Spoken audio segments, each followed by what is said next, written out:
Today, I'm going to be making the Best Choice Superior Selections Maple Pecan Shortbread Bar Mix. This was sent to us from Daniel, so thank you very much, Daniel.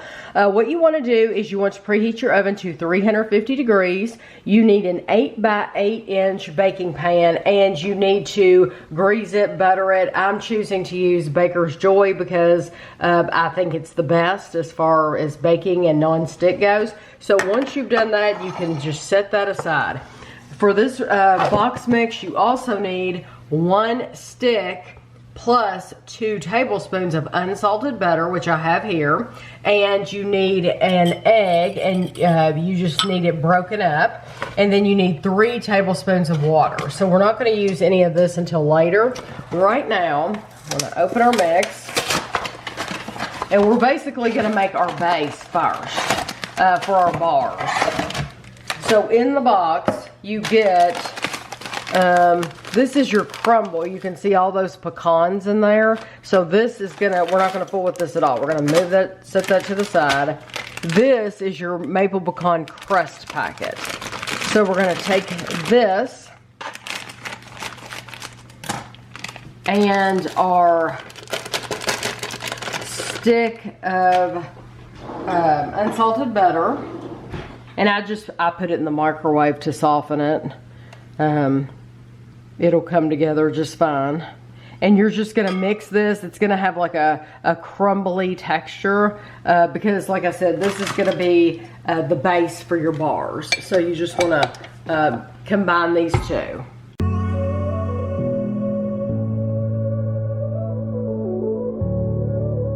If I had thought about it, I would have not done this pan the way that I did, just to be completely honest. When I make bars, I like to use parchment paper because then I can pull the parchment paper out and it does not dirty the pan, and it's easier to cut the bars. It's much easier to cut the bars on the parchment paper. And they're all pretty pieces, whereas this, probably the first few squares that you get out are not going to be that pretty. But anyway, we followed their directions. So you press this down in the bottom, and once you get it, you try to get it as even as you can. It's not any big deal though. I mean, it's not like this is hard at all. You're literally pressing. Your kids could do this. You could get them to do this part of the recipe if you wanted to. So now you want to put this in your oven for 15 minutes and let it bake. Okay, this is the base, and I did not read carefully enough on the box. I apologize. You're supposed to put the mix halfway up the sides, the dough. It's supposed to be halfway up the sides. So, but if you look at the picture on here, it's not going up the sides, so this must be cut from the middle. I think it'll be fine. I'm just not gonna have tall edges around the outside, but I do think it'll be fine. So now what you wanna do is you want to get a mixing bowl, and this is your mix. I've just opened it. And it smells terrific. And you want to whisk in your egg, it says.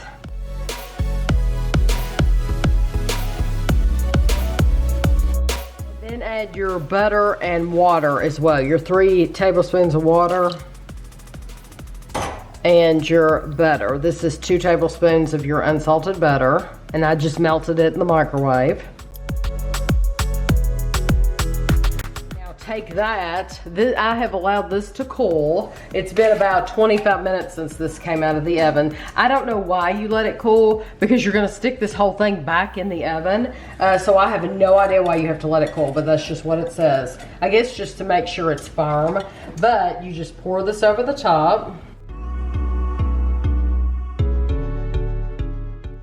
And now this goes back in the oven at 350 once again for 25 to 30 minutes. I'll probably go for 28 minutes and we'll be back. So I took this out of the oven. I baked it for like 28 minutes, took it out of the oven, and I have allowed this to cool for about 40 minutes. So now you want to, and it's very, it is liquidy. It looked liquidy when it came out of the oven. It still looks liquidy now, even after all this time has gone by. So I'm just gonna cut it. I'm wondering why they had you add that water to it. And I'm wondering if that's why it needed that. It doesn't seem right, because it just doesn't seem like it's set up, you know? And even after I let it sit here for a while, it just, I don't know. So, yeah, that to me, it just, I mean, the base of it cooked fine, and this is another reason why I like to use parchment paper. See how runny that is? You wouldn't have been able to pick that one up with parchment paper. No, it did not turn out the way they said it should. So I'm gonna read through the directions again to see where I might have gone wrong. So I looked through the directions again, and Kevin even looked through the directions. I didn't do anything wrong. I didn't make any mistakes. It said when you put it in the oven to leave it in there for 25 to 30 minutes or until center filling is set. I left it for 28 minutes. If I had gone over the 30-minute mark, it would have just burned it. It's perfectly golden. It might taste wonderful though, so even though it's runny, it might taste really, really good. And of course, the first piece, I gave Kevin the one that I flipped. It flipped over, it's okay. It eats the same. It says for 16 pieces is 180 calories. So we'll see. Yeah, it's just the caramel stuff. It's not really a bar that you can pick up, but it might taste wonderful. Yeah, it's got like a thin caramel.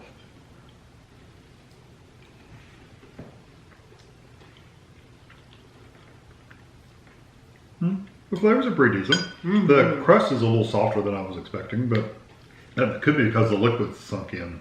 See, I can pick that edge piece out. It's not bad. I love that. The crust is kind of, to me, I think it's wonderful. It's kind of grainy. Grainy? And it doesn't have a lot of flavor to it, the base. Right. It's good though. When you eat it all together, it has a good flavor. The base is just a little plain. Right. And once you add all the other stuff to it, it's fine. I made another one of these for one of these mixes that Daniel sent us. The peppermint bark had this same shortbread base, and I loved it. Now, and I thought it was plain too. Kevin thought that was plain, but I mean, I really, really enjoyed it. So this, I love this just as much. It's very, very buttery, of course, but it's absolutely delicious. And I like this one better. Yeah, this better than the peppermint. Yeah. I do too. I saved this mix for last. Daniel had sent us 4. I saved this one for last because this is the one that I thought I would like the most.